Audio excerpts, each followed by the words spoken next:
할렐루야. 예, 짜고 이야기한 게 아닌 게 이제 표가 나죠.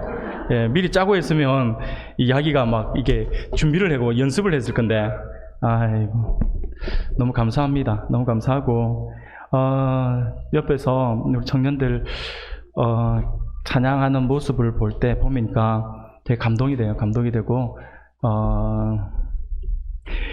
예전에 저희들 어릴 때에 찬양하고, 지금 또 우리 청년들이 하는 찬양하고의 그 찬양의 가사들을 가만히 묵상하면 참 많이 다르다라는 생각들을 많이 합니다. 많이 하는데 지금 우리 청년들이 하는 찬양들의 어떤 가사들을 또 보면 이제 실질적인 삶 속에서 어떻게 적용을 할 수 있을까에 대한 부분들을 물론 작사가들이 고민을 하면서 그런 것들을 많이 또 고민을 하면서 가사를 이렇게 기록하고 하는 것 같아요. 그래서 요즘에 예전에는 뭐 합시다 뭐 이런 어떤 의미들이 많았다라고 한다면 요즘에 찬양들의 가사를 보면 이제 내가 그렇게 헌신의 중심에 서겠다라고 하는 가사들이 참 많은 것 같아요. 그래서 오늘 같은 경우도 말씀을 이제 따르겠다, 말씀을 지켜 행하겠다라고 하는 이 가사에 물론 말씀을 통해서 우리가 많이 접할 수 있는 부분이지만 찬양 오늘 제가 처음 듣는 찬양이었거든요. 찬양의 가사가 참 많이 울림이 된다라는 생각이 들어서 참 감사하다라는 생각이 듭니다. 그래서 여러분들이 아멘까지는 좋았는데 박수를 치시는 분이 있고 안 치시는 분이 있고 이때의 박수는요 우리 청년들 잘했다고 하는 축하의 박수가 아니라 하나님께 영광의 박수겠죠. 우리 다시 한 번 더 감사하다고 하나님께 영광의 박수를 올렸습니다.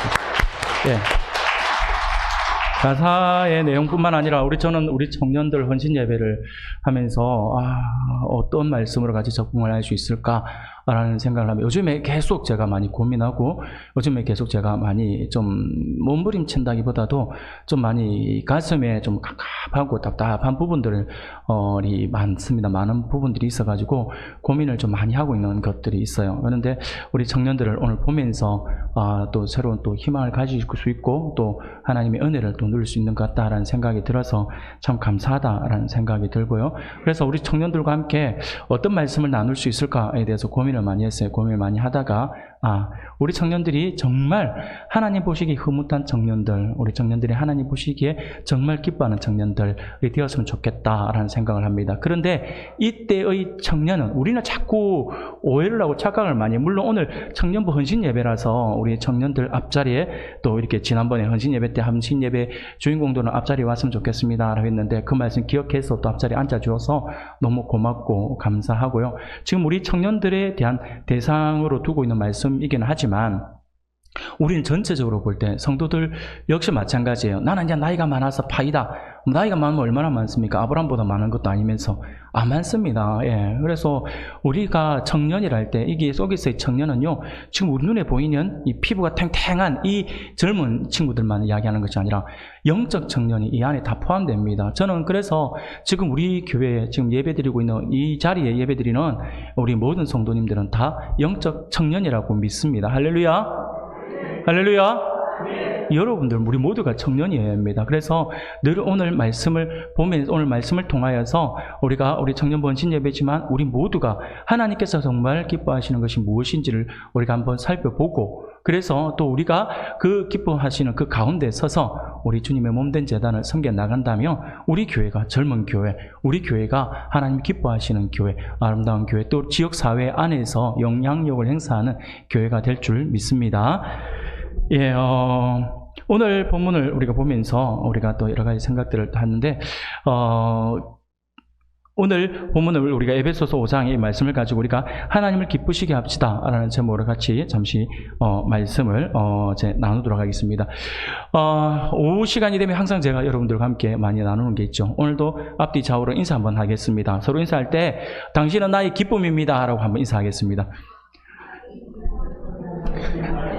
참, 잠시만요. 내면 안에서 깊이 우러나오는 기쁨을 가지고 기쁨으로 이야기를 하는 건 좋은데 옆에 사람 쳐다보자마자 갑자기 비웃듯이 웃어버리면 그거는 실례죠. 그렇게 하시면 안 되고요. 정말 당신이 나의 기쁨이 되었으면 좋겠습니다라고 하는 마음으로 당신은 나의 기쁨입니다. 다시 인사 나누겠습니다. 당신은 나의 기쁨입니다. 당신 나의 기쁨입니다. 네네네. 예. 예. 당신은 나의 기쁨입니다. 예.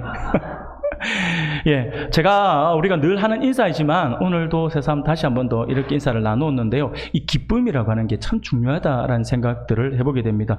사랑하는 여러분, 우리 하나님의 백성뿐만 아니라 사람들은 항상 이 누군가를 기쁘게 하며 살아간다라고 하는 것은요, 굉장히 중요합니다. 어떻게 보면 누군가를 기쁘게 하느냐의 어떤 그런 삶은요, 사람의 어떤 삶 전체를 좌우할 만큼 굉장히 중요하다라는 생각들을 문득 해보게 됩니다. 그래서 세상에는요, 자기를 기쁘게 하기 위해서 살아가는 사람들도 많이 있죠. 뿐만 아니라 다른 사람, 또 자기의 가족들을 기쁘게 하기 위해서 그렇게 또 건세도 가지고 헌신도 하고 돈을 열심히 버는 사람들이 많죠. 그러다 보니까 그런 대부분의 그런 삶을 사는 사람들은 이제 가족들의 사이에 조금 불화가 있었든지 다툼을 하면 내가 누구 때문에 이 고생을 하는데 이런 이야기들 쉽게 하잖아요. 이게 타인을 위해서, 가족을 위해서 그렇게 하죠. 그런데 우리 예수 믿는 사람들은 달라야 되거든요.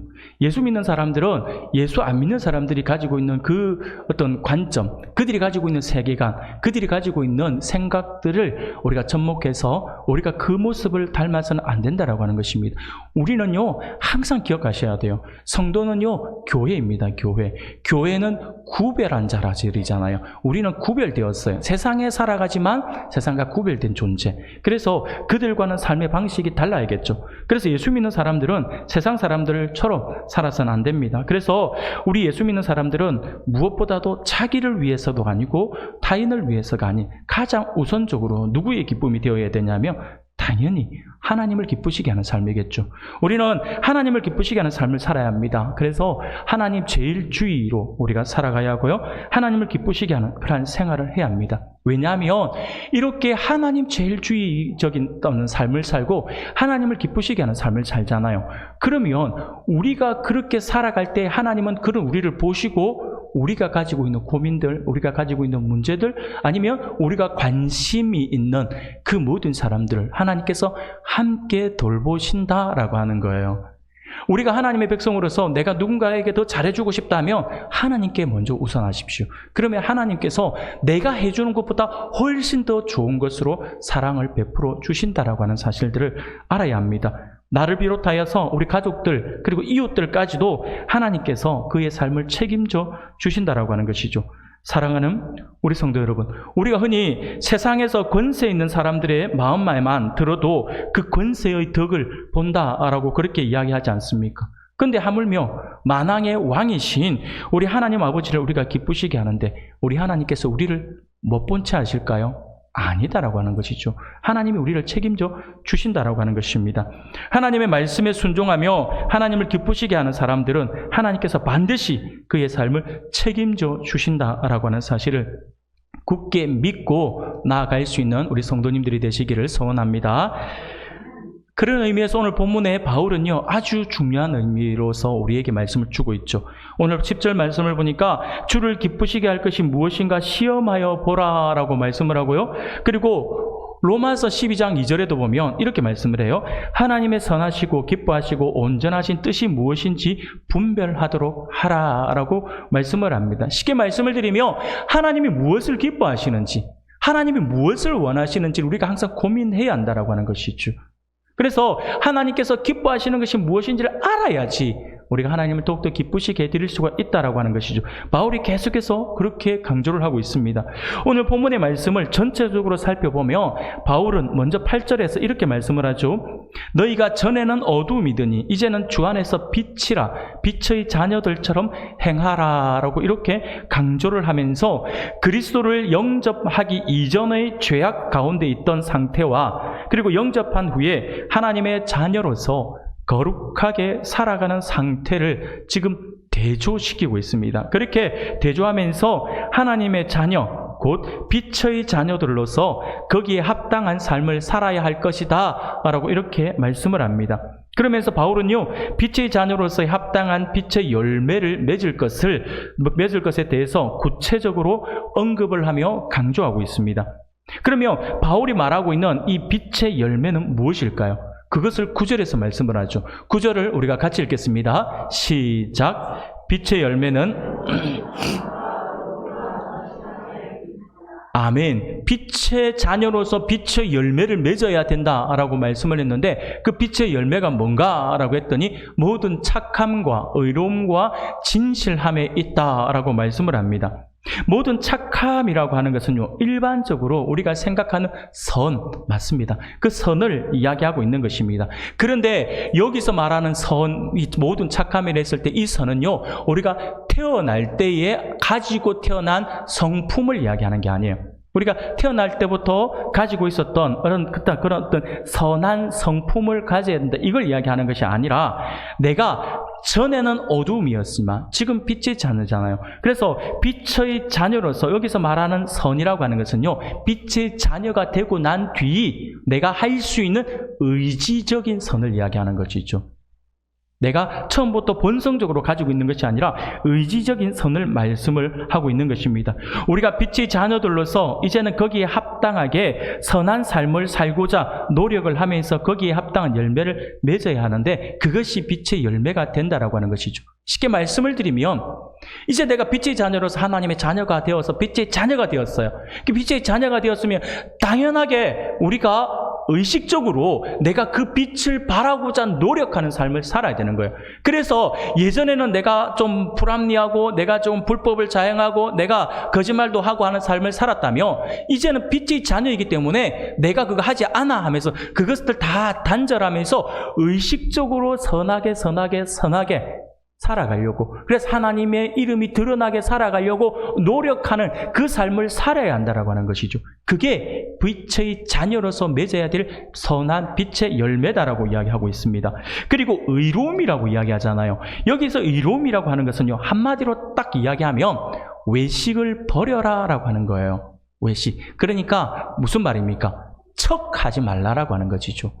뭐뭐 하는 척, 예배 드리는 척, 기도하는 척, 찬양하는 척 하지 말라라고 하는 거예요. 쉽게 말하면 진솔하게 하나님 앞에 예배하고 찬양하고 기도하고 사랑하고 교제를 나누어야 한다라고 하는 것이죠. 예배 시간 서두에 양옆에 앞뒤에 성도들과 인사 나눕시다 라고 했을 때에 인사 나누고 사랑합니다, 당신은 나의 기쁨입니다 라고 하는 그런 마음을 가진 척 하지 말고 정말 이 안에 있는 깊은 마음으로 서로 사랑하고 서로 당신은 기쁨입니다, 우리의 기쁨입니다 라고 하는 그러한 그 인사를 하면서 서로의 사랑, 서로의 그 교제를 나누어야 된다라고 하는 것이죠. 바로 외식을 버리는 것을 이야기합니다. 바리새인들처럼 눈에 보이는 행동이 아니라 정말 하나님의 그 내면 깊숙한 곳에서 하나님을 찾는 모습을 가져야 한다라고 하는 것이죠.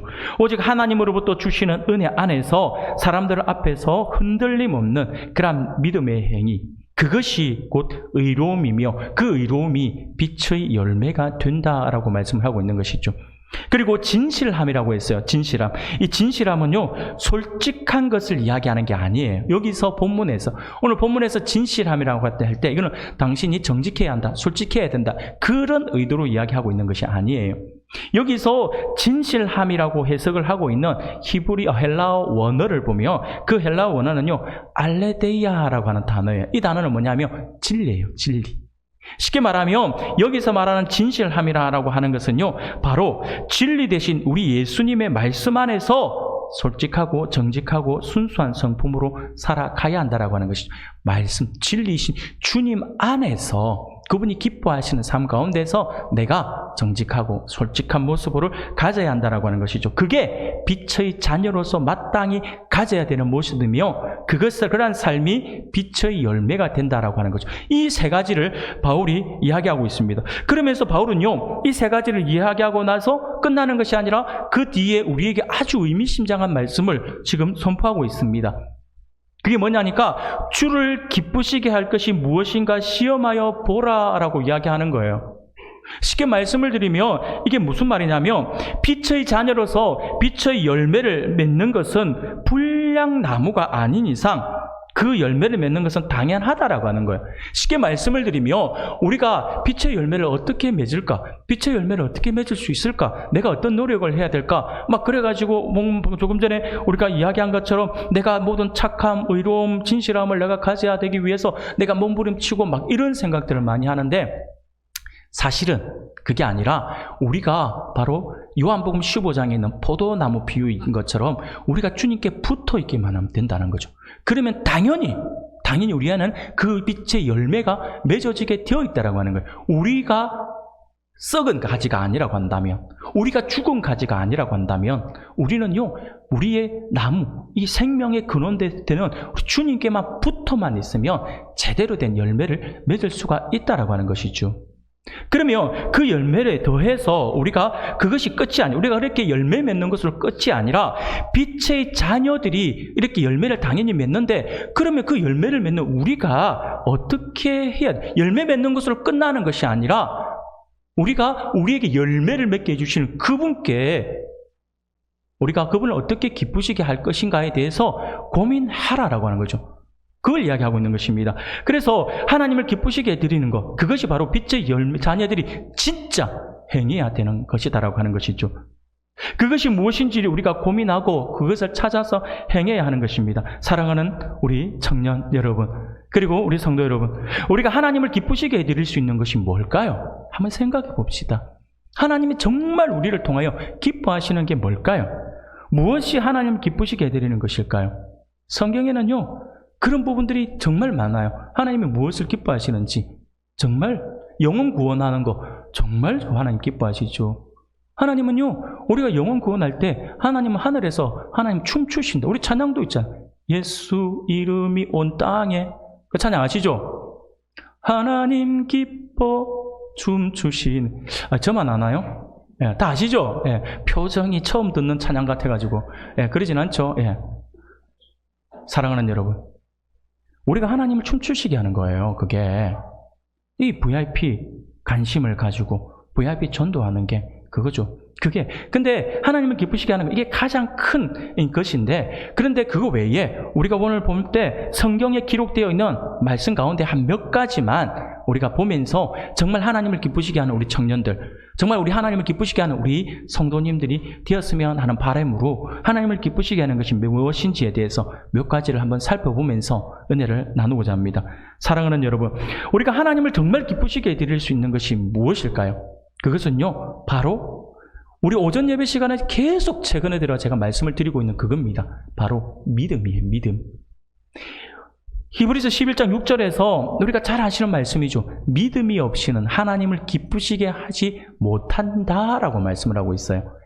하나님은요, 우리의 믿음 하나를 보시고 기뻐하신다라고 하는 거예요. 영혼 구원하는 거 좋아요. 그런데 믿음이 없는 사람이 영혼 구원할 수 있을까요? 없어요. 영혼 구원 이전에 우리의 믿음을 먼저 점검하셔야 합니다. 우리의 믿음을 먼저 점검해야 된다라고 하는, 하나님, 그래야지 우리가 하나님을 더욱더 기쁘시게 해드릴 수 있는 거죠. 믿음이 없이는 결코 하나님을 기쁘시게 하지 못합니다. 내가 학교에서 공부 잘하면 뭐합니까? 박사학위 몇 개를 가지고 있으면 뭐합니까? 믿음이 없는데. 그러면 상관이 없어요. 아무 소용이 없어요. 근데 공부 조금 못해도 제대로 된 믿음 가지고 있으면요, 세상은 우리를 학교의 학문으로 평가할지 모르지만 하나님은요, 우리의 학교의 학문으로 평가를 내리는 것이 아니라 우리의 믿음을 가지고 평가를 하신다라고 하는 것이죠. 하나님을 기쁘시게 하는 것이 더 우선이 되어야 한다라고 하는 것입니다. 많은 학문을 하고 많은 공부를 하면 뭐합니까? 하나님을 기쁘시게 할 만한 믿음이 없는 걸요. 도덕적으로 아무리 착하게 살아도 그 중심에 하나님이 없이 살아가는 사람은 하나님께서 결코 그를 기뻐하지 않는다라고 하는 사실을 기억할 수 있기를 바랍니다. 믿음이 크면 하나님을 더 크게 기쁘시게 해드릴 수 있고, 믿음이 작으면 작게 기쁘시게 해드릴 수 있으며, 믿음이 없으면 전혀 하나님을 기쁘시게 하지 못한다라고 하는 사실을 기억할 수 있기를 바랍니다. 뿐만 아니라 이 믿음은요, 하나님께서 우리를 의롭게 여겨주시는 근거가 되는 거예요. 사랑하는 여러분, 하나님께서 여러분들을 의롭다라고 해주시는 것이 여러분들의 행함 때문이 아니에요. 내가 전도를 100명을 했는데 전도를 1000명을 했는지, 이게 아니에요. 믿음이에요, 믿음. 그래서 아브라함도 결국은 믿음의 조상 아브라함도요, 하나님께 평가를 받을 때에 창세기 15장 6절에서 아브라함이 여호와를 믿으니 여호와께서 이를 그의 의로 여기셨다라고 말씀을 하고 있는 것입니다. 믿음입니다, 믿음. 예수님이 이 땅에 계실 때에 수많은 사람들을 만나잖아요. 제자들도 있고 또 여러 병자들을 고쳐주기도 했고요. 또 수많은 사람들을 만나죠. 그런데 예수님께서 그렇게 사역을 하시면서 만난 여러 사람들 가운데 특별히 예수님께서 칭찬한 사람들이 있어요. 그 칭찬한 사람들이 누군 줄 아세요? 바로 믿음이었어요. 믿음이 있는 사람들을 예수님은 칭찬하셨어요. 로마 백부장을 보세요. 로마 백부장이 자기 집 종이 병에 걸려서 예수님이 예수님이 고쳐주기를 바랬는데 예수님이 그래 한번 가보자 했을 때 아니요 예수님 우리 집에 오실 필요는 없습니다. 여기서 말씀만으로 명해 주십시오. 그러면 제 하인이 나을 줄을 믿습니다라고 하는. 예수님 뭐라고 말씀하셨어요? 내가 이스라엘 사람 중에서도 이만한 믿음을 만나보지 못했다라고 말씀하시잖아요. 이방인을 향하여. 그 믿음 때문에 예수님 칭찬받았다라고 하는 거예요. 예수님 칭찬해 주셨다라고 하는 것이죠. 가나안 여인도 마찬가지죠. 가나안 여인을 향해서도 예수님께서 마태복음 15장 28절에 보면 여자여 내 믿음이 크도다 내 소원대로 되리라 라고 말씀하셨어요. 믿음을 통해 우리 주님께서 보시고 그 믿음을 통해서 우리 주님께서 기뻐하셨고 그를 칭찬하셨다라고 하는 사실 기억하시길 바랍니다. 우리의 믿음이 우리 하나님을 기쁘시게 할 뿐만 아니라 우리가 주님 앞에 설 수 있는 근거가 되면서 또한 주님 앞에 칭찬거리가 된다라고 하는 사실을 우리가 분명히 기억해서 주님을 또 기쁘시게 하는 믿음을 소유하는 우리 청년들 그리고 우리 성도님들이 되시기를 소원합니다. 두 번째로 우리가 하나님을 기쁘시게 해드릴 수 있는 게 뭘까요? 그것은요 돌이킴이에요. 돌이킴. 회개하고 돌아오는 것을 하나님은 정말 기뻐하세요. 그래서 에스겔서 33장 11절에 보면 이렇게 이야기를 해요. 주 여호와의 말씀에 나의 삶을 두고 맹세하노니 나는 악인의 죽는 것을 기뻐하지 아니하고 악인이 그 길에서 돌이켜 떠나서 사는 것을 기뻐하노라. 주님께서 직접 말씀해 주셨어요. 돌이킴을 기뻐하신다고요. 아무리 흉악한 죄인이라 하더라도 그 죄로 인해서 멸망하고 죽는 것은 하나님께서 기뻐하시지 않으시고 그가 죄에서 돌이켜 구원받는 것을 우리 하나님이 기뻐하신다라고 말씀하고 있죠. 사랑하는 여러분, 하나님은요 오늘도 기다리고 계세요. 우리의 연약함을 아시기 때문에 우리가 범죄하고 우리가 좀 연약함을 아시기 때문에 우리가 죄를 지을 것이라고 하는 거 하나님 다 알고 계세요. 근데 정말 하나님이 원하시는 것은요 죄 안 지을 것이라고 하나님은 생각하지 않으실 거예요. 저도 마찬가지예요.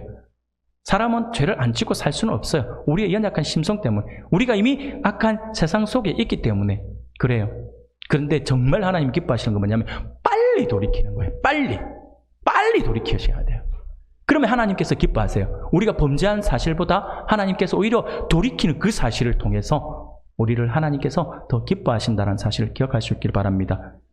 그래서 누가복음 15장에 보면 죄인 하나가 회개하고 돌아와서 구원받는 것을 하나님은 기뻐하신다라고 하는 그러한 의도로서 세 가지의 비유를 우리에게 말씀해 주고 있어요. 그 첫 번째가 뭐냐면 양 100마리 비유죠. 이런 양 비유입니다.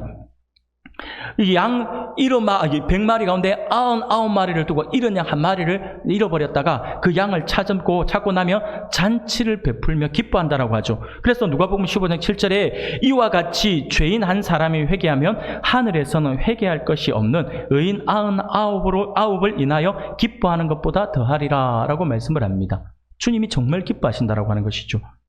그리고 두 번째가 드라크마 비유예요. 드라크마. 10드라크마 비유인데 은전 중에 하나를 잃어버린 것을 깨닫고 등불을 켜고 온 방안을 다 쓸며 찾다가 먼지 속에 묻힌 드라크마를 발견하고 너무 기뻐서 온 동네 사람들이 불러다가 잔치를 차려 대접하면서 기뻐했다라고 성경은 말씀하는 거예요. 그래서 누가복음 15장 10절에서 보면 이와 같이 죄인 한 사람이 회개하면 하나님의 사자들 앞에서 큰 기쁨이 되느니라 라고 말씀을 하고 있고요. 세 번째 비유는요, 우리가 너무나도 잘 아시는 비유예요. 바로 탕자의 비유입니다.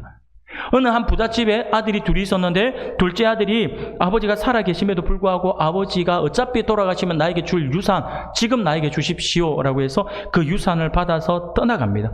그러다가 그것을 가지고 허랑방탕하게 생활하다가 쫄딱 망해서 거지 같은 신세가 되어버립니다. 너무나도 처량하게 살아가는 거예요. 그러다가 그가 하나를 떠올려요. 아버지 집은 부자인데 라는 생각이 떠올려서 염치불구하고 아버지를 찾아옵니다. 그런데 재산을 다 탕진하고 돌아오는 그 아들을 먼 발치에서 보고 멀리서 보고 아들이다라고 하는 것을 부모는 알잖아요.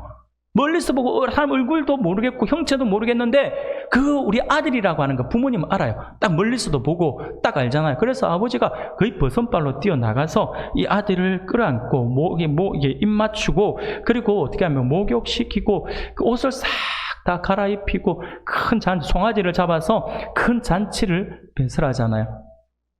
근데 큰아들이 밭에서 돌아오다가 이 사실을 보면서 기분이 나쁜 거예요. 아니, 우리 아버지는 내가 아버지를 위해서 이렇게 수고하고 애썼는데 나한테는 한 번도 이런 거 안 하더니 아버지 재산 다 날리고 돌아온 저 녀석이 뭐가 이쁘다고 이 난리를 치면서 저렇게 기뻐하고 가고 이렇게 잔치까지 한단 말인가? 라고 하면서 불평을 하니까 아버지가 하는 말이 너는 항상 나와 함께 있으니 내 것이 다 네 것이지만 네 동생은 죽었다가 다시 살아났으니 우리가 즐거워하고 기뻐하는 것이 마땅하니라 라고 말씀을 하죠. 그러면서 하시는 말씀이 회개하고 돌아오는 아들로 인해 즐거워하고 기뻐하는 것이 마땅하다라고 말씀을 하죠. 사랑하는 여러분, 하나님은요 우리의 돌이킴을 기뻐합니다. 그래서 우리가 항상 실수도 할 수 있어요. 연약한 존재이기 때문에 좀 모자랄 수도 있어요. 그러나 빠르게 내가 그것을 알고 하나님 앞에 엎드려서 회개한다면 하나님은요 그러한 회개를 하는 우리를 기뻐하시고 우리에게 더 큰 은혜 부어주신다라고 하는 사실을 기억할 수 있기를 바랍니다. 세 번째로 우리가 하나님을 기쁘시게 해드리는 것이 무엇일까요?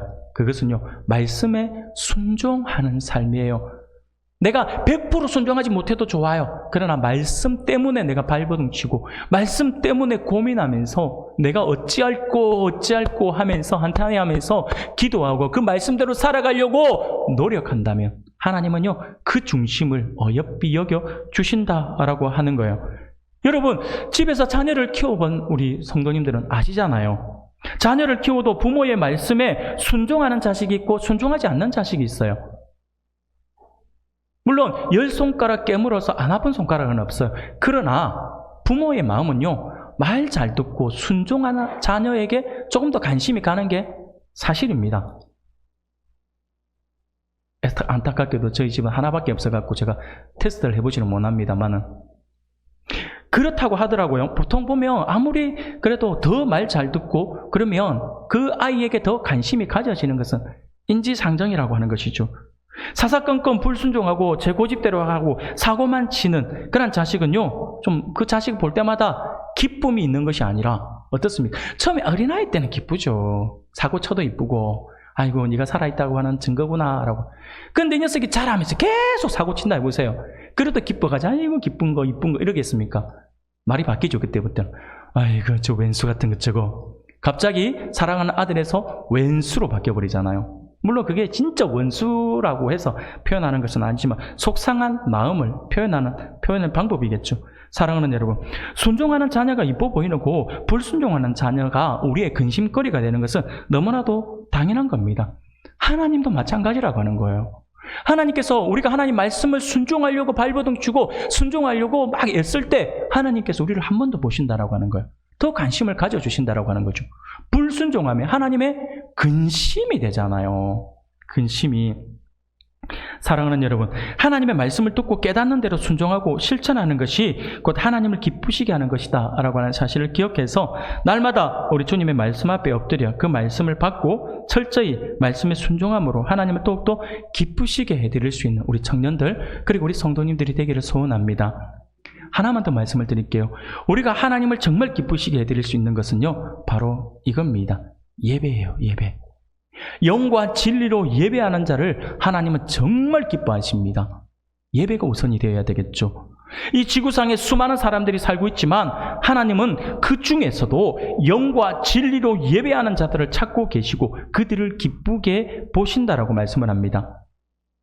그래서 요한복음 4장 23절, 24절에 보면 아버지께 참되게 예배하는 자들은 영과 진리로 예배할 때가 오나니 곧 이때라. 아버지께서는 자기에게 이렇게 예배하는 자들을 찾으시느니라. 하나님은 영이시니 예배하는 자가 영과 진리로 예배할지니라. 할렐루야. 아멘. 하나님은요, 지금도 온전한 예배하는 사람을 찾으신다라고 하는 거예요. 우리 하나님은 예배를 드리되 영적으로 예배드리고 진실된 마음으로 예배드리는 것을 정말 기뻐하신다라고 하는 것이죠. 우리는 예배를 드려도 형식과 외식으로 드리는 그러한 예배는 하나님께서 기뻐하지 않는다라고 하는 사실을 기억하셔야 합니다. 이런 의미에서 우리는 하나님을 기쁘시게 하는 예배의 생활만 바로 하기만 해도 다른 모든 것은 하나님께서 다 부어주신다라고 하는 사실을 기억하시길 바랍니다. 그래서 제가 오전 예배 시간에도 여러분들과 함께 말씀을 나눌 때 예배를 통해 하나님의 복이 임하고 예배를 통해 하나님의 은혜가 임한다라고 말씀을 드린 이유가 거기에 있습니다. 사랑하는 여러분, 예배만 빠지지 않고 예배만 제대로 드려도요, 제가 볼 때 우리 신앙인들의 어떤 평점을 매긴다면 저는 80점 이상을 받을 수 있다라고 저는 믿어요. 예배만 제대로 빠지지 않고 예배만 제대로 드려도요. 내가 다른 헌신도 좀 못하고 좀 다른 거 좀 모자란다 하더라도 내가 모든 예배만 빠지지 않고 예배만 제대로 참석해도 그 인생은 실패하지 않습니다. 하나님께서 그 예배 드리는 자를 반드시 지켜보시고 붙들어 주시기 때문입니다. 더 많은 것을 누리기를 원하고 더 좋은 것으로 나아가기를 원한다면 예배와 함께 하나님의 말씀을 실천하고자 하는 그 행함의 삶이 있어야 되겠죠. 그걸 하나님이 더 기뻐하시니까요. 그래서 우리가 오전에 믿음에 대해서 이야기할 때 믿음이 요구하는 거 그 세 가지를 먼저 말씀을 드렸던 이유가 거기에 있어요. 예배, 동행, 그리고 실천. 그게 중요하다라고 말씀을 드렸죠. 사랑하는 여러분, 하나님의 백성은요, 절대로 예배를 등한히 해서는 안 됩니다. 뿐만 아니라 우리가 모여서 드리는 이 예배도 중요하지만 우리의 삶의 예배도 매우 중요합니다. 예배가 삶의 현장으로 적용이 되어야 한다고 하는 것이죠. 매 순간 하나님 앞에 예배하는 삶을 통하여 하나님을 더욱더 기쁘시게 하는 우리 모두가 될 수 있기를 소원합니다. 사랑하는 여러분, 오늘 오후 시간에 우리 청년부 헌신 예배, 이 헌신 예배를 통해서 하나님께서 우리에게 주시는 말씀을 기억할 수 있기를 바랍니다. 우리 청년들이 하나님을 기쁘시게 하는 사람, 우리 청년들뿐만 아니라 우리 모든 성도들이 하나님을 기쁘시게 하는 성도들이 되어서 정말 하나님을 영화롭게 하고 하나님을 늘 흐뭇하게 할 수 있는 우리 모두가 될 수 있기를 바랍니다. 그게 하나님의 자녀들의 바른 모습입니다. 그러므로 오늘 헌신을 다짐하는 우리 청년들, 그리고 우리 사랑하는 성도 여러분, 오늘 주신 말씀처럼 온전한 믿음과 돌이키는 삶, 그리고 순종의 삶, 무엇보다 온전한 예배자로서, 그리고 매 순간 주님을 기쁘시게 해드릴 것이 무엇인지를 고민하면서 그것을 실천하여 날마다 우리 주님께 한박 웃음을 안겨드릴 수 있는 우리 모든 청년들, 그리고 우리 성도님들 다 되시기를 주님의 이름으로 축원합니다.